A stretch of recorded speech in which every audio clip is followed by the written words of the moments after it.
Hi, in today's video we have to talk about AC ripples on the DC side and electrical noise and how they can bring you into the measurement hell. Okay, my name is Roland and this is the fifth part of our series about building of a battery monitor, and it is all about getting correct measurements. My system here is using a high frequency inverter in the lithium polymer battery pack. High frequency inverters, they don't have the name because they are producing a higher frequency than the grid frequency, which is 50 or 60 Hertz wherever you live. The name comes from how fast they have to switch DC to generate the AC to create their perfect sine wave. But this switching is causing a lot of disturbance, and let's talk about this quickly. So we are making our measurements with extremely precise sensors. Those sensors will always present you very exact measurement value, but that also means that if the sensor sees a pile of garbage, it will report you a pile of garbage. It is not about how accurate sensors actually are, it is how accurate the input to that sensor is. If the input is full of noise, then you will of course get completely useless measurements. Let me show you on my graphs, which I have prepared, how the filtering will actually work. I'm sure you know how inverters in general work. So they use the DC from a DC source like a battery and convert it into a sine wave, an AC signal. How do they do that? I will show you this only in a very simplified way. If you are interested in more details, please research it yourself. There will be more channels who will speak about this, or just find some papers where I can show it. So the inverter is taking the DC, and by switching its transistors, which are called MOSFETs typically, by switching the DC in a time modulated way, so the pulses are always in different lengths of time, to finally create a voltage level which corresponds to a sine wave, right? When it needs to generate the voltage levels around the zero line, the pulse will be very short.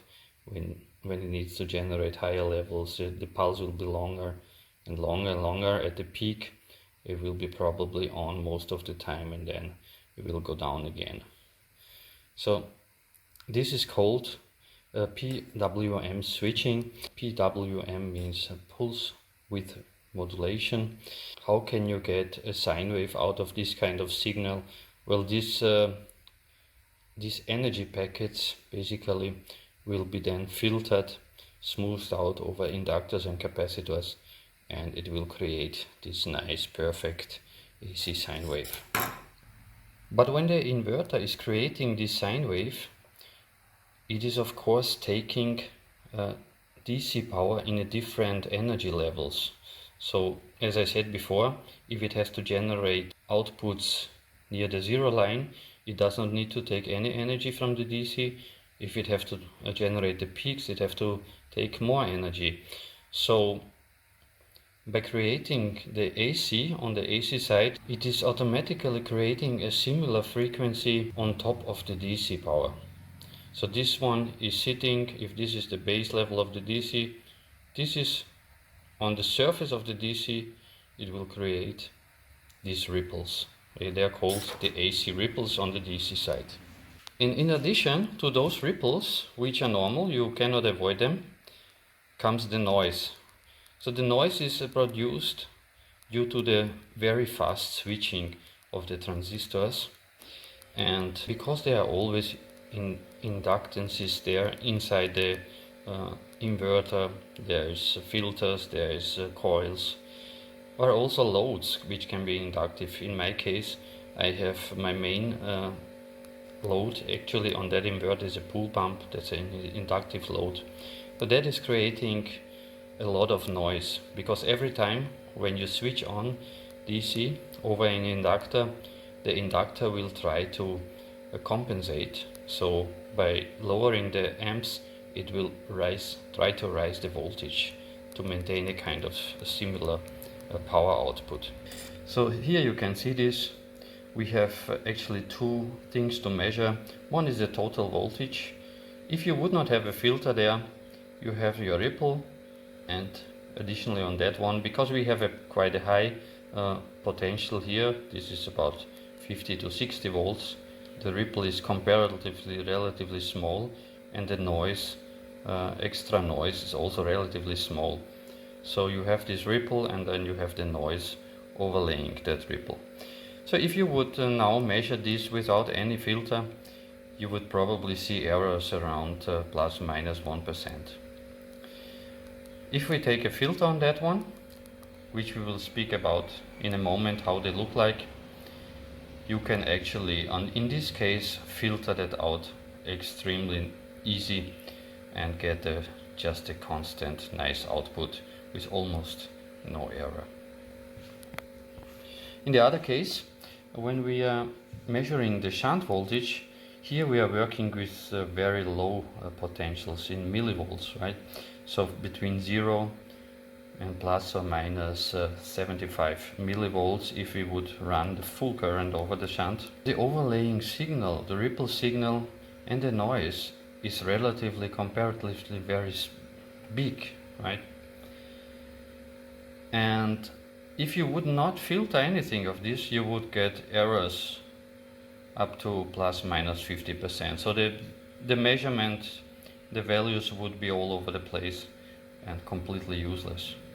If you put a filter there, we cannot filter out the ripple itself because we are measuring inline here and just measuring a delta V, right? So our main goal must be here just to eliminate all this noise, right? Because everything what comes into the shunt from one side will come out, but just with a lower voltage potential because it's lost over the resistor. So what we want to have there is a perfectly clean ripple, and when we take that one over the shunt, we will receive a perfect ripple just reduced by certain voltage. So when that filter works, we will probably get errors around plus minus 3%, which is already quite nice. So how does a filter look like now? So in case of the total voltage measurement, it's very simple, right? We are taking the measurement straight from the battery terminals. This is going over our voltage divider, which is a 20K here to reduce the potential there, and it is going over 1680. Actually two resistors which are creating that divider here on the lower side. And before we go into our ADS 1115, we just have to add an electrolytic capacitor of 10 microfarads directly on the measurement and ground, and that ripple and all the noise is gone.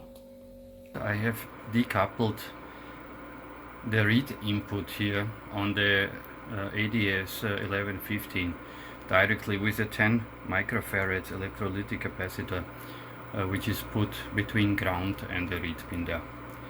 And this is smoothing out the ripples which are coming from the total voltage. On the shunt filter it looks like this. So we have our battery, and on our minus side we have our shunt now. And for the shunt reading we are taking a measurement on one side and on the other. So this can be bipolar. One time this can be plus, on the other, if it's discharged, this side will be higher potential than the other one. So the filter looks like this. We are going from the shunt on each leg initially into a resistor of 1000 ohms, and then comes our filter capacitors. The main goal is reduce noise. So we are taking a 3-step filter here with different values so that the different frequencies are filtered out best. At the moment I have here in the first stage 200 nanofarads, then here 10 nanofarads and here 200 picofarads. which is working quite okay. The 200 nanofarads is only because that was the biggest one I found here at home. I have ordered a 1 microfarad for this one, and I think the result will be even better. So after all this filtering, we are going into our V plus and V minus input, and this is then processed and getting us a result. And here I already have the final filter. I already received the 1 microfarad capacitor, which is there in the middle, and then I actually went for 4 stages. The next one is there below the sensor. That is a 100 nanofarad, then the next one 10 nanofarad, and then the 200 picofarad. This filter is called a low pass passive RC filter, and it is taking out the noise pretty well. Okay, that was it for today's video. I hope you found it interesting. It is a very important step of making everything right. So please leave some comments, subscribe to the channel, give me a thumbs up, and I see you next time.